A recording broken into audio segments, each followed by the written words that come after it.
हरे कृष्णा। पौराणिक कथाओं के अंतर्गत हम बात कर रहे हैं भविष्य पुराण की पृष्ठ संख्या 315। और अभी आजकल हम जो चर्चा कर रहे हैं वो कर रहे हैं सत्यनारायण व्रत की। तो सत्यनारायण व्रत कथा में राजा चंद्रचूड़ का आख्यान आता है। आज हम उसकी चर्चा करेंगे। सूत जी बोले, ऋषियों, प्राचीन काल में केदार खंड के मणिपुरक नामक नगर में चंद्रचूड़ नाम का एक धार्मिक और प्रजावत्सल राजा रहते थे। वे अत्यंत शांत स्वभाव, मृदुभाषी, धीर प्रकृति और भगवान नारायण के भक्त थे। विंध्य देश के मलेचगण उनके शत्रु हो गए। उस राजा का उन मलेच्छों से अस्त्र शस्त्रों का भयानक युद्ध हुआ। उस युद्ध में राजा चंद्रचूड़ की विशाल चतुरंगिणी सेना अधिक नष्ट हुई, किंतु कूट युद्ध में निपुण मलेच्छों की सेना की क्षति बहुत ही कम हुई। युद्ध में दंभी मलेच्छों से परास्त होकर राजा चंद्रचूड़ अपना राष्ट्र छोड़कर अकेले ही वन में चले गए। तीर्थाटन के बहाने इधर उधर घूमते हुए वे काशीपुरी में पहुंचे। वहां उन्होंने देखा कि घर घर सत्यनारायण की पूजा हो रही है और ये काशी नगरी द्वारका के समान ही भव्य और समृद्धशाली हो गई है। वहां की समृद्धि देखकर राजा चंद्रचूड़ विस्मित हो गए।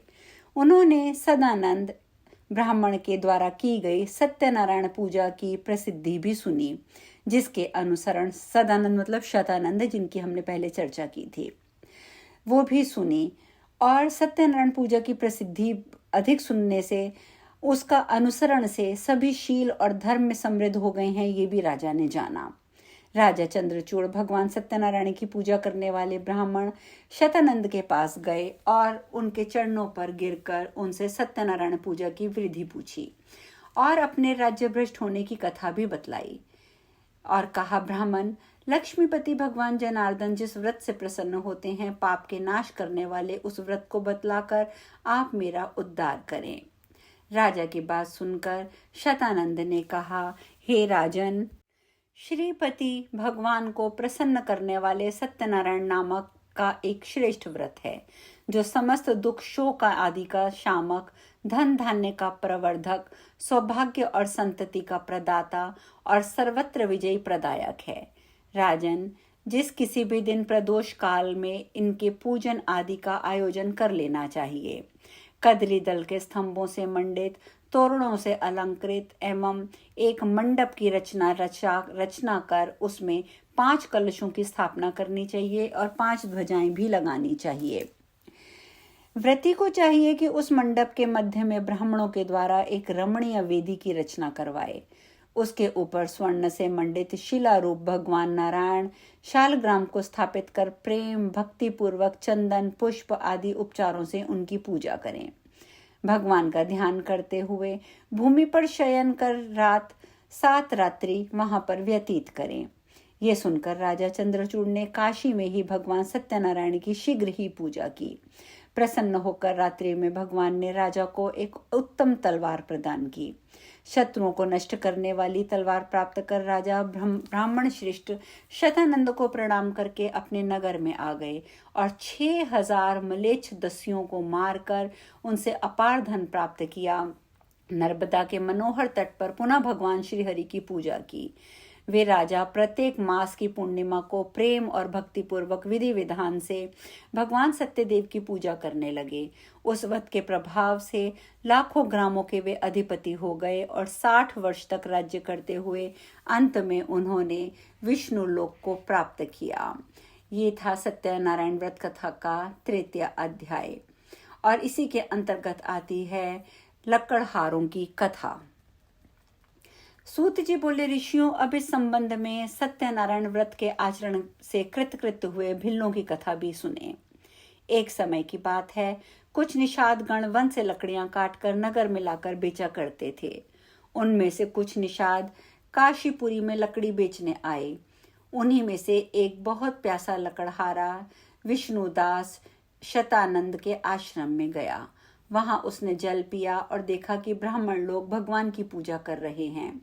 भिक्षुक शतानंद का वैभव देखकर वह चकित हो गया और सोचने लगा कि इतने दरिद्र ब्राह्मण के पास ये अपार वैभव कहाँ से आ गया। इसे तो आज तक मैंने अकिंचन ही देखा था, आज ये इतना महान धनी कैसे हो गया। इस पर उसने पूछा, महाराज आपको ये ऐश्वर्य कैसे प्राप्त हुआ? आपको निर्धनता से मुक्ति कैसे मिली? ये बताने का कष्ट करें, मैं सुनना चाहता हूँ। शतानंद ने कहा, भाई ये सब सत्यनारायण की आराधना का फल है। उनकी आराधना से क्या नहीं होता। भगवान सत्यनारायण की अनुकंपा के बिना किंचित भी सुख प्राप्त नहीं होता। निषाद ने उनसे पूछा, महाराज सत्यनारायण भगवान का क्या महात्म्य है? इस व्रत की क्या विधि है? आप उनकी पूजा से सभी उपचारों का वर्णन करें, क्योंकि उपकार परायण संत महात्मा अपने हृदय में सबके लिए समान भाव रखते हैं।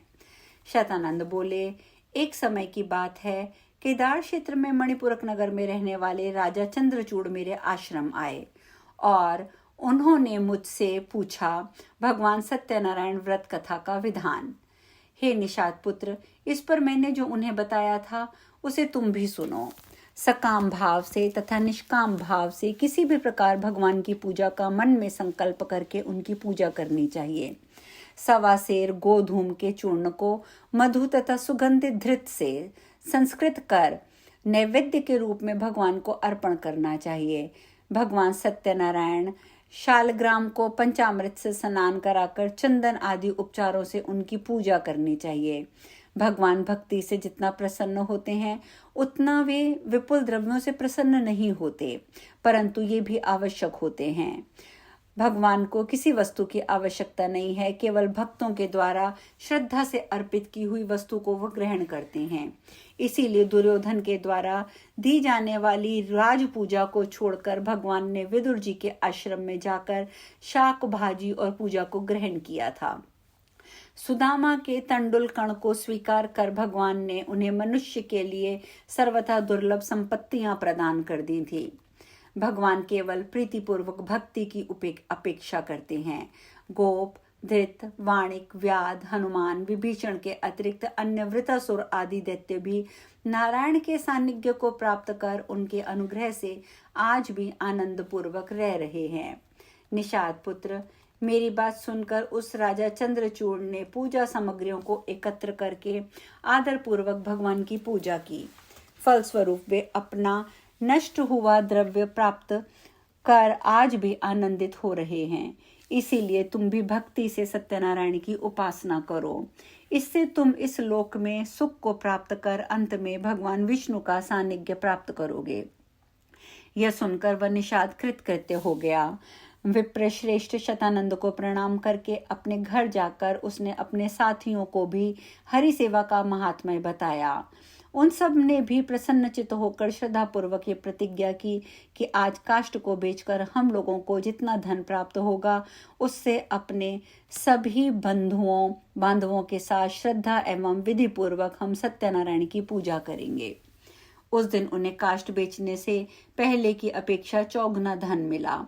घर आकर उन सब ने सारी बात स्त्रियों को बताई और फिर सब ने मिलकर आदर पूर्वक भगवान सत्यनारायण की पूजा की और कथा का श्रवण किया तथा भक्ति पूर्वक भगवान को प्रसाद सबको वितरित करके स्वयं भी ग्रहण किया। पूजा के प्रभाव से पुत्र पत्नी आदि से समन्वित निषाद गणों के ने पृथ्वी पर द्रव्य और श्रेष्ठ ज्ञान दृष्टि को प्राप्त किया। द्विश्रेष्ठ उन सब ने यथेष्ट भोगों का उपभोग किया और अंत में वे सभी योगी जनों के लिए भी दुर्लभ वैष्णव धाम को प्राप्त हुए। चतुर्थ अध्याय में जो हम कथा सुन रहे हैं, इसी में मैं आज एक और कथा कहना चाहूंगी, साधु वणिक और जमाता की कथा। सूत जी आगे कहते हैं, ऋषियों अब मैं एक साधु वणिक की कथा भी सुनाता हूँ। एक बार भगवान सत्यनारायण का भक्त मणिपूरक नगर का स्वामी महायशस्वी राजा चंद्रचूड़ अपनी प्रजाओं के साथ व्रत पूर्वक सत्यनारायण भगवान का पूजन कर रहा था। उसी समय रत्नपुर निवासी महाधनी साधु वणिक अपनी नौका को धन से परिपूर्ण कर नदी तट से यात्रा करते हुए वहां आ पहुंचा। वहां उसने अनेक ग्रामवासियों सहित मणिमुक्ता से निर्मित तथा श्रेष्ठ विता नदी से विभूषित पूजन मंडप को देखा। गीत वाद्य आदि की ध्वनि तथा वेद ध्वनियां उसे सुनाई दी। उस रम्य स्थान को देखकर साधु वणिक ने अपने नाविक को आदेश दिया कि यहीं पर नौका रोक दो, मैं यहाँ के आयोजन को देखना चाहता हूँ। इस पर नाविक ने वैसा ही किया। नाव से उतरकर उस वाणिक ने लोगों से जानकारी प्राप्त की और वह सत्यनारायण भगवान की कथा मंडप में गया और वहां उसने उन सभी से पूछा, महाशय, आप लोग ये कौन सा पुण्य कर्म कर रहे हैं? इस पर उन लोगों ने कहा, हम लोग अपने माननीय राजा के साथ भगवान सत्यनारायण की पूजा कथा का आयोजन कर रहे हैं। इसी व्रत के अनुष्ठान से इन्हें निष्कंटक राज्य प्राप्त हुआ है। भगवान सत्यनारायण की पूजा से धन की कामना वाला, द्रव्य लाभ, पुत्र की कामना वाला, उत्तम लाभ, ज्ञान की कामना वाला दृष्टि ज्ञान प्राप्त होता है और भयातर मनुष्य सर्वथा निर्भय हो जाता है। उनकी पूजा से मनुष्य अपनी सभी कामनाओं को प्राप्त कर लेता है।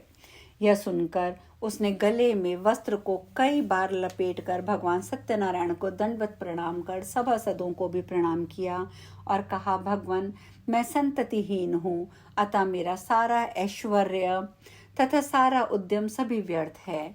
हे कृपा सागर, यदि आपकी कृपा से पुत्र या कन्या मैं प्राप्त करूंगा तो स्वर्णमयी पताका का बनाकर आपकी पूजा करूंगा। इस पर सभासदों ने कहा, आपकी कामना पूर्ण हो। तदंतर उसने भगवान सत्यनारायण एवं सभासदों को पुनः प्रणाम करके प्रसाद ग्रहण किया और हृदय से भगवान का चिंतन करता हुआ वह साधु वाणिक सबके साथ अपने घर गया। घर आने पर मांगलिक द्रव्यों से, स्त्रियों से तथा से का यथोचित सत्कार हुआ। साधु वाणिक अतिशय आश्चर्य के साथ मंगलमय अंतपुर में गया। उसकी पतिव्रता पत्नी लीलावती ने भी उसकी स्त्रियोचित सेवा की।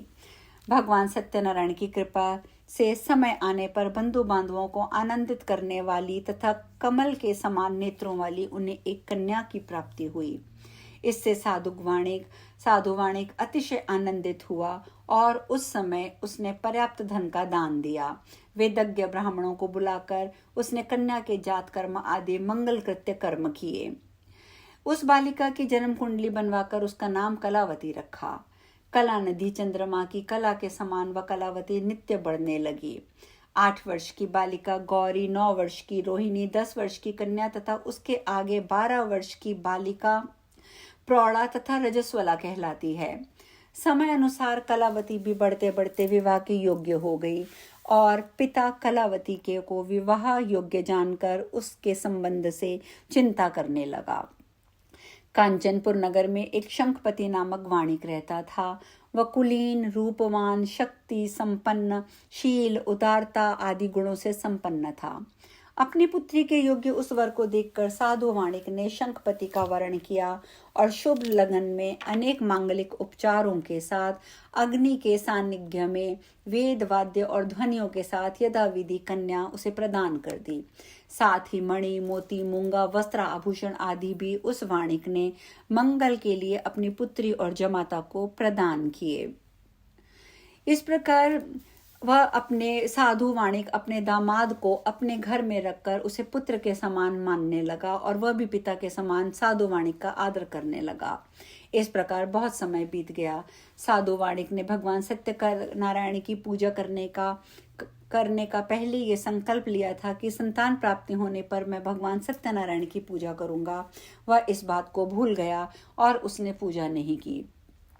कुछ दिनों के बाद वह अपने जमाता के साथ व्यापार के निमित्त सुदूर नर्मदा के दक्षिण तट पर गया और वहां व्यापार निरत होकर बहुत दिनों तक ठहरा। पर वहां भी उसने सत्यदेव की किसी प्रकार की उपासना नहीं करी। परिणाम स्वरूप भगवान के प्रकोप का भाजन बनकर वह अनेक संकटों से ग्रस्त हो गया।